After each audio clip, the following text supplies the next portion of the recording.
The following program was provided by an independent producer solely responsible for its content. The opinions expressed do not necessarily represent the views of this station, its staff, board of directors, or underwriters.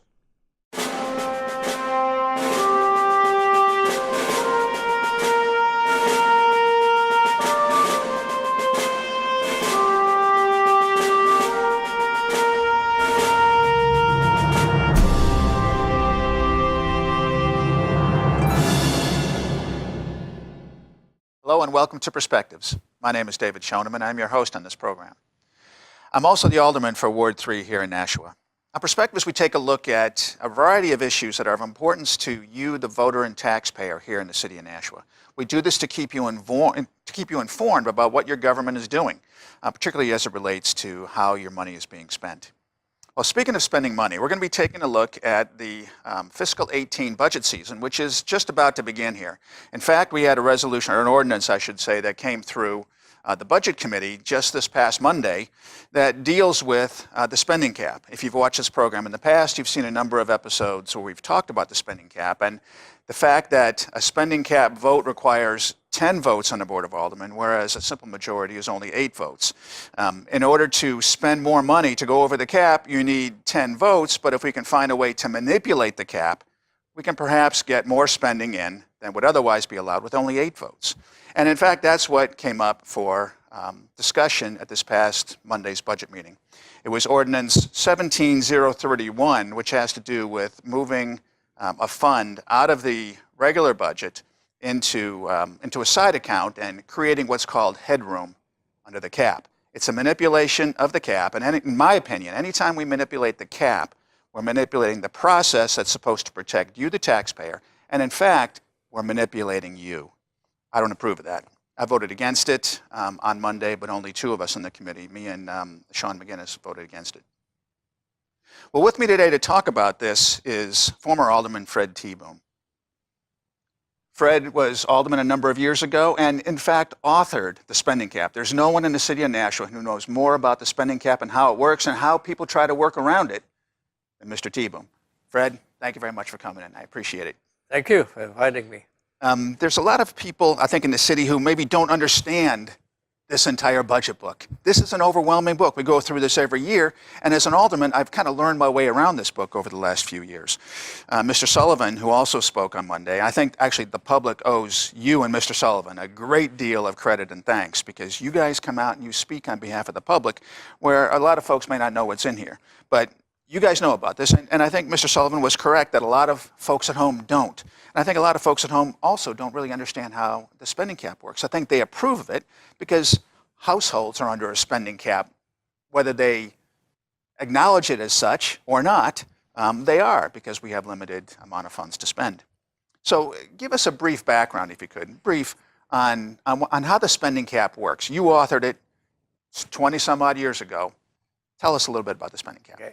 That book you're holding in your hands represents about $300 million, which is the budget, annual budget that you guys adopt. Mm-hmm. Of that $200 million, about $250 million of this, at this point, is underneath the cap. The cap came about in around 1990, the early 1990s. There was a reassessment of property in the city. At that point in time, it was determined that the commercial values had been overassessed, and residential properties had been underassessed for a number of years leading up to a citywide reassessment. And that got shifted. So suddenly, residential property owners found the tax bill go way up, and the commercial people quite happy. Their tax bills were way down. A lot of people were happy. And there was a group that got created called the National Taxpayers Association. I was not a founding member, although I eventually wound up being president. I soon joined, and we bandied around, some of it in my home, meeting in my home, some of it meeting in the library. What do? You can't keep having these taxes go up at the rate they were going. They're going up like 8%. And I came up doing some research of the idea of a spending cap. I looked at Franklin, city of Franklin, who was the very first, had an ordinance called a tax cap. When I looked at their ordinance, and did through a process of elimination and research. Their ordinance is very complex because they're trying to put a cap on taxes. Sounds easy, But it's not. but it's not, because localities do not control the tax rate. You control how much taxes you want, but not the tax rate. And I looked at it and I said, I can cut this out, I can cut that out, I can cut that out. Guess what? Instead of a tax cap, why don't I come up with a spending cap? Now, the town of Franklin, the city of Franklin, had an ordinance. So just this alderman, selectman alderman had voted in.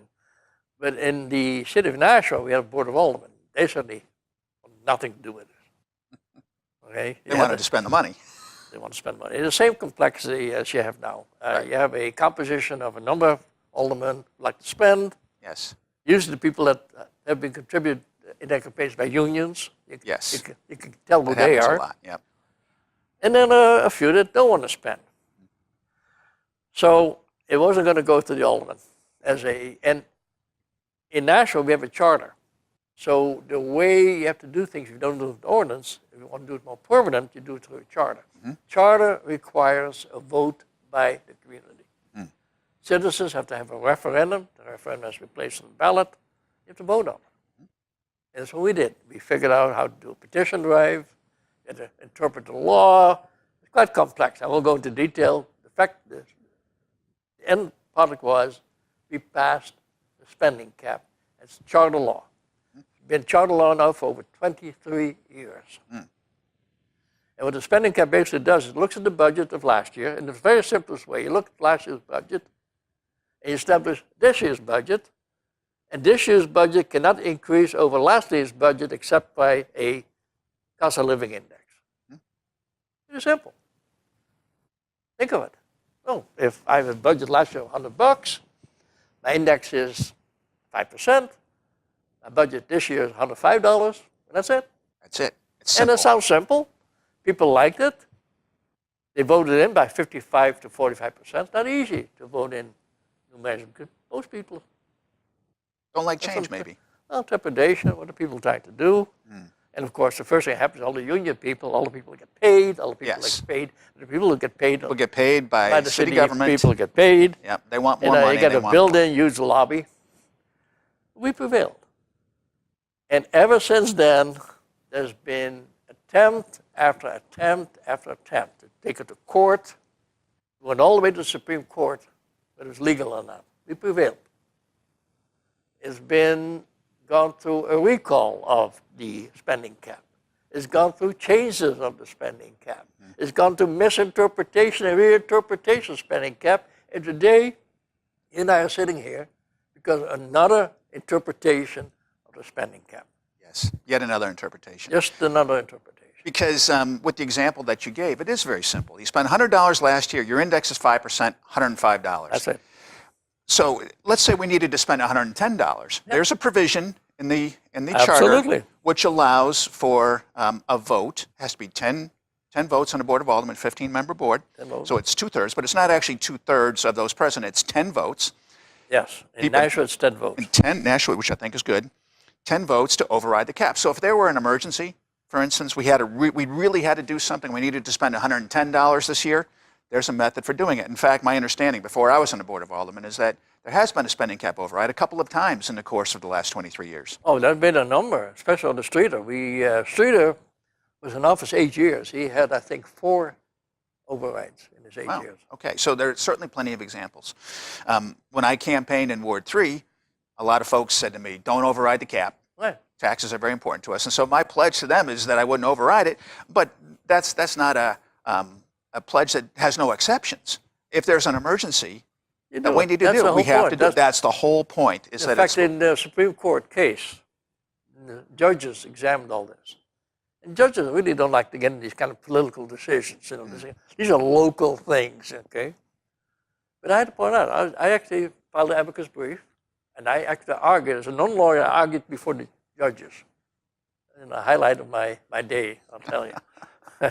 If the red light came on, the Chief Justice said, Mr. Teeboom, the red light is on. I said, very beautiful light, Your Honor. And I kept right on talking. Big no-no. But the argument I made was, yeah, yes, you can override it. And yes, we have overridden it. Sure. And it's like a pressure cooker. If it's too hard, then you can override. And then there's a limit to how much we can override, but the limit is very high. So they accepted that argument. Good. It's law. Now, in fact, in 2011, the legislature in New Hampshire and the governor signed off, I think it was Lynch, not sure, signed off on the fact that we now have a tax cap or a spending cap able to pass it for any community, city or town in the state of New Hampshire. You have to vote on it, just like we did. But any city and any town in the state of New Hampshire can have a spending cap or it can have a tax cap. Well, I think it's a tremendous protection. In fact, I've said at the Board of Aldermen, and I said it again this past Monday night, the only protection we have against a board that would be very eager to spend is this spending cap. It's vital, I think, for any community in New Hampshire. The pressure is enormous. The pressure is enormous. People of course. well, our children have to go to school. Now, here's an example, great example of what the problem is. We have about 2,000 less students in the schools now than we had around 2000, year 2000. So we had about 12,000, then we have about 10,000 now? We have something about like 11,000 now? plus a few hundred. We almost had 13,000 plus a few hundred. Okay. So we 2,000 fewer. 17 years ago. A typical school, elementary school, is about 400 kids per school. You can close down 3 schools. Yeah. You could close down 4 schools. Right. But instead of closing schools or reducing teachers, you add stuff. Now they want to go to full-time kindergarten. Full-time kindergarten. I have a serious problem. I have lots of grandkids. I have problems about full-time kindergarten, but that seems to be the push. Full-time kindergarten. That means you need full-time kindergarten teachers. Teachers get paid the same as if you're a math teacher, a physics teacher, a science teacher, or a kindergarten teacher, preschool teacher. If you belong to the union, the city of Nashua, you get paid the same way. And by the way, that's much higher than the market rate for pay for a teacher. We know what the market rate is by talking to the charter schools or private schools. We know what a good teacher costs in this market, and we're paying way more than that. Our average teacher salary is $60,000. Our loaded cost, meaning with all the benefits added, retirement, and medical, health, is $90,000 a teacher. And at the charter school, it's about 60,000 fully loaded. It's so it's about 40. 30,000. Maybe it's 50,000. It's Fully loaded. 40,000 is the average salary, as opposed to 60,000 public schools. And with the benefits, it's 50,000. I did the study of that. In fact, I published that. Well, we would save millions of dollars. Millions. $20 or $30 million per year if we paid our teachers the same rate as the highest paid teachers in some of those other schools. Or let the kids go to charter schools more That openly. would be also, make them compete. I'm all for that. We have 500 kids in the city of Nashua. 500 out of our 11,000 plus that go to charter schools. And you think, well, that offload is a lot of money because we're paying an average of our cost is $15,000 per child. Right. That's a substantial amount of money. So you figure, well, the schools ought to save that money. No, they're not saving anything. They're complaining about this money going from the public school to the charter school, when in fact it is not. Yes. It's a separate budget paid for the charter school. Completely but separate. they assume that separate budget would also come to the public school. It's the kind of crazy thinking. And that's the kind of pressure that a mayor and a board of aldermen is under, because these folks get money from our taxpayers, my constituents, and they want more. And now we're in a situation where the spending cap is what it is. The index is very low. It's going to be around 1% or so this year. I'm not sure what the number is going to be offhand, but it's not very much. And in fact, we give raises that oftentimes exceed it's way higher. The spending cap. The cost of living now is that new index that just passed. It's around 1.5%. We have given raises, typically raises 2 or 3%. Right. We gave the police 7%. Right. So there's a lot of pressure to do something about that spending cap. And we have aldermen and a mayor who campaign on promises, and now it's suddenly hard to meet some of these promises. So we can vote to override in an emergency situation, and I would probably support a vote if it was truly an emergency. Right. But when things are not an emergency, and in my mind, an exorbitant pay raise in a time when the index is low does not constitute an emergency. Right. So now we're stuck. And the way that the mayor and the Board of Aldermen, or mayors, not speaking specifically about Mayor Don, just for any reason, might want to get around this is to manipulate that base number, manipulate the $100 in If your you example. can win in the courts, if you can't win in the street through elections, then there's only one way left, interpretation. Yeah.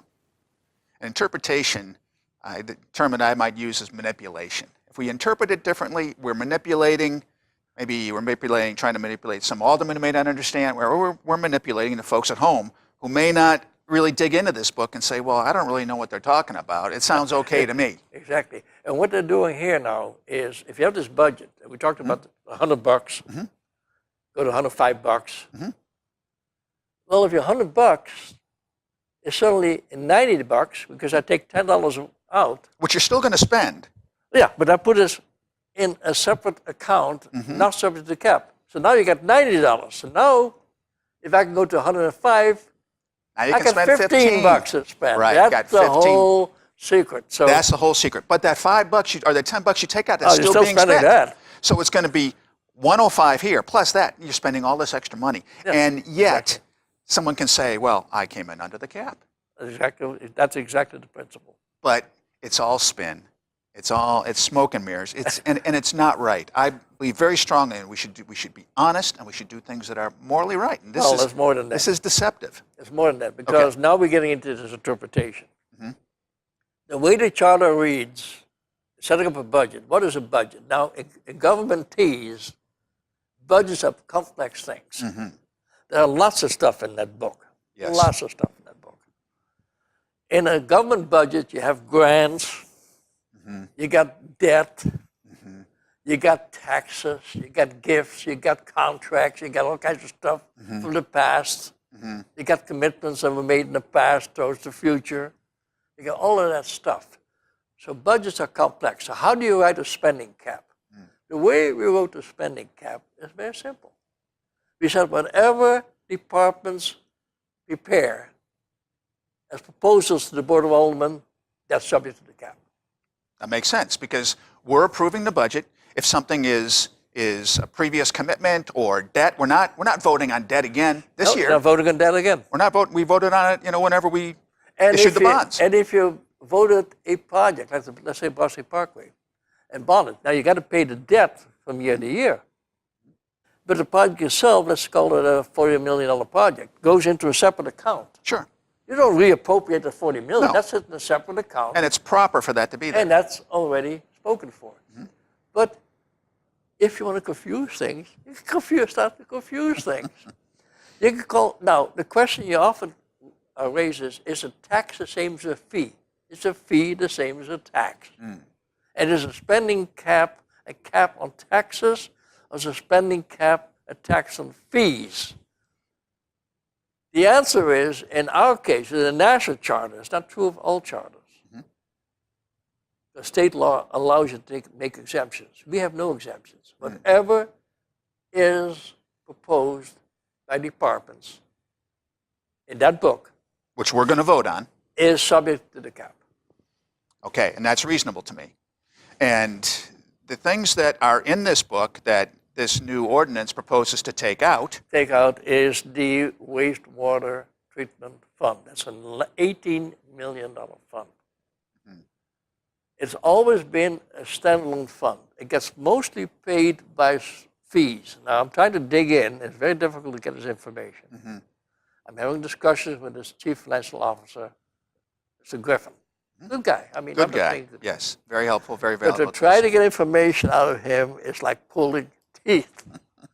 And the meeting I'm having set up with him and now Rosemary, who's the accounts manager, and it turns out that nobody knows exactly everything. To try to figure out, exactly what pays for the wastewater system. Because they're getting grants. They have a revolving fund, special bonds that they can get at low rates. Okay? And they have all kinds of fees, user fees, license fees, repair fees. What's all paying for this $18 million? But you could say, I'm making this a self-contained fund, and what it is. The proposal is to change the name of an enterprise fund called Wastewater Enterprise Fund to a sewer fund. If you look at the law, it's an old law. It's been around since 1930. So the way that fund is going to be used is a self-contained fund, meaning no tax money goes into this fund. It's all fees and debt that gets paid ultimately by fees. Fine. But debt by itself is not exempted from the spending cap. Now, there are I mentioned earlier state law since 2011. In state law, if you vote in a charter that predates us by our charter predates that by 17 years, you can put in exemptions. So if I created a new charter, I could say, okay, we're going to create a new charter, but we're going to exempt that wastewater fund. Right. We don't have that exemption. We have no exemptions.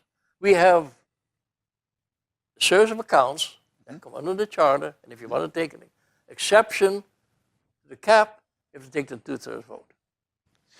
Okay, so what they want to do here, in your example, is to take that, in this case it would be about $9 million. $9 million is an addition, because I already exempted $9 million. Right, so we're going to exempt $9 million more, which is $9 still million more. in this book here. So in our example, with the $100, they're taking $9 out, let's say, Yep. and then it'll give them this room to go to the 105 if that's what they want to. Yeah. So it's a spending cap workaround because they want to spend more than they're allowed to spend for the purposes that we talked about before, some of these exorbitant salaries. But it sounds like doing it does not comply with the charter and would in fact be illegal. That's a position. Now, I understand you and Alderman Moriarty asking for a legal opinion from our city attorney. I did not ask for it, but Alderman Moriarty and I spoke about it. He said he was going to speak to Attorney Bolton. I can't as a citizen. He will not respond to citizens. City attorney works for city government. I see. So he'll respond to your request. Okay. So I would prefer to see you put it in writing and send him an email. I think it should message. be in writing, yes. And then he has to send you back a message. Now, he's probably, I know Attorney Bolton, he used to be Alderman Bolton. We weren't that friendly when he was an alderman and I was an alderman. But he's a competent attorney. Yes. He can probably, like any good attorney, argue both ways. Just like Dodges. Well, Mayor Dodge will argue both ways. Yeah, last time when he attacked us on mandates, and mandates were not subject to the cap, remember that? Any mandate, he said, is not subject to the cap. Okay? Right.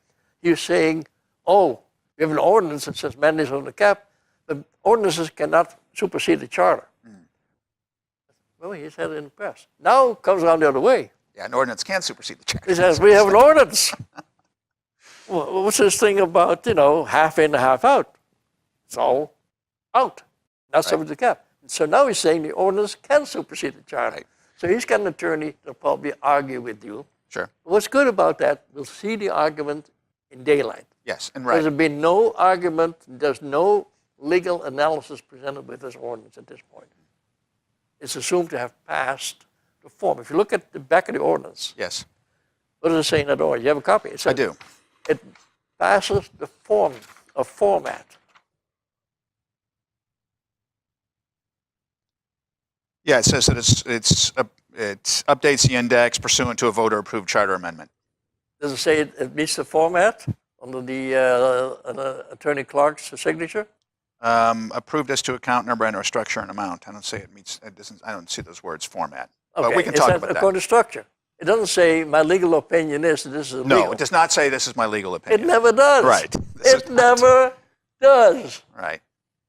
And even if it's a legal opinion, it's an opinion. Exactly. Now, I'm not saying it doesn't carry weight, but now let's say a guy like me comes along, reasonably familiar with that book, reasonably familiar with the other book, which nobody understands except the very innocent, called the CAFR report. What does that stand for? The CAFR, Comprehensive Account finance report. Comprehensive Account Finance Report. That's the accounting report, filled with tables and charts that only a few people understand. It meets general accounting principles. Okay? You have to understand that as well. But if a guy like me that comes along, at least understand his book. I'm not sure I understand the CAFR. But I could take it to court and try to make an argument. Now, would I? It depends how mad I get. Well, you've been It to court depends how upset before. I get. You've been to court before, I've been to court before. and you've generally prevailed. We've prevailed before the Supreme Court. The last time I was in Superior Court, the judge threw us out. He threw me out, he threw my attorney out, he threw Attorney McNamee out, who was then the city attorney. He said, I don't understand what you guys are talking about. I don't understand this account. I don't understand this book. I don't want to deal with this. Get it out of my courtroom. He dismissed the case. Yeah, well, I certainly hope that if you were to pursue that on behalf of the taxpayers in the city, that wouldn't happen this time. I'll try to make a simpler case. And Well, the case got too complicated. the spending cap we have is the only protection, only real protection that taxpayers have, because this Board of Aldermen and I would expect this mayor are going to be wanting to pass a budget that exceeds $105 in our example. Well, they have to know special. First of all, the wastewater fund itself is short of money.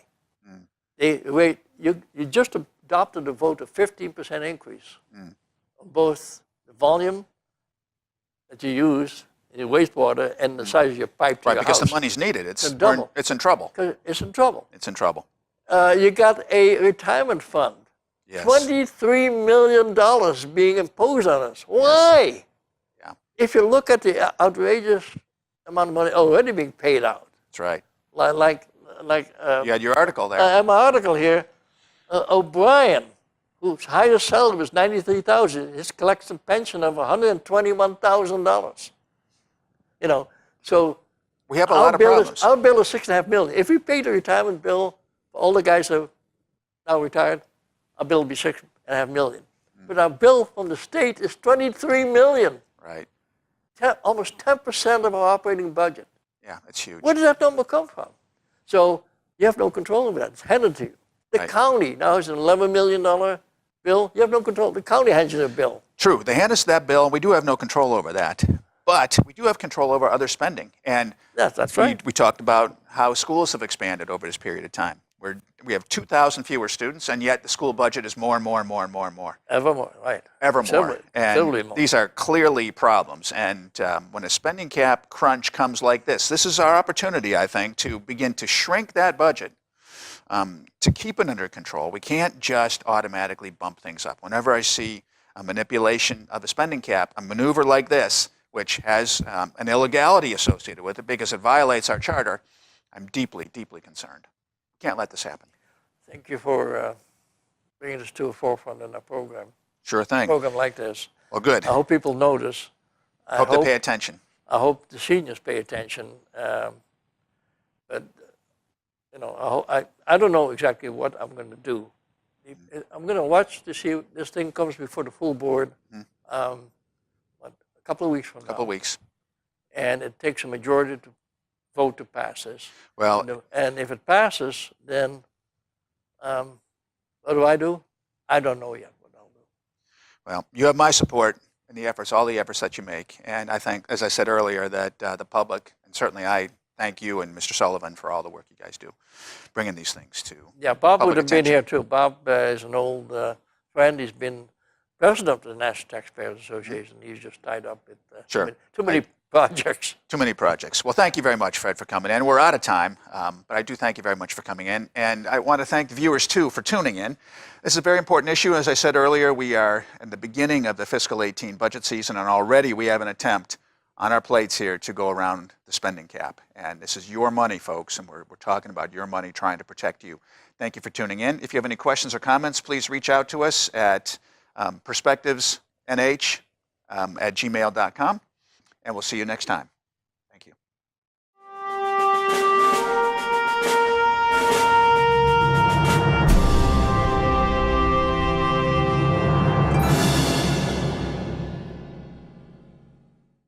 The preceding program was provided by an independent producer solely responsible for its content.